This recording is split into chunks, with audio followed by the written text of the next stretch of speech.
Eto lang yan. Wag na wag mong kakalimutan kung anong rason kung bakit mo sinimulan yung mga pangarap na gusto mong tuparin.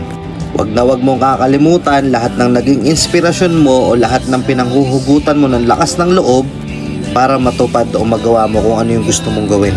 Hindi yung makarinig ka lang ng konting negatibo sa iba, pagdududahan mo na agad yung sarili mo. May kumontra lang sa'yo ng konti kahit wala namang ambag sa buhay mo, nagugulo na agad yung utak mo.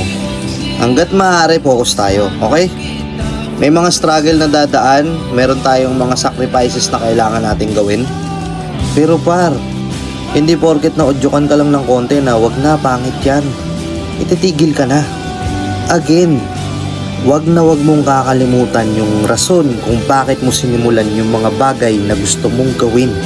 Nakita mo na before yung magiging future mo eh. Nagkaroon ka na nga ng vision para sa sarili mo eh. Hayaan mo bang hindi matupad yun? Hayaan mo bang hindi matuloy yun? Kaya mo yan. Kasi at the end of the day, sila wala rin namang may tutulong sa'yo pero sarili mo katulong mo. And at the end of the day, sarili mo lang din ang pasasalamatan mo sa huli.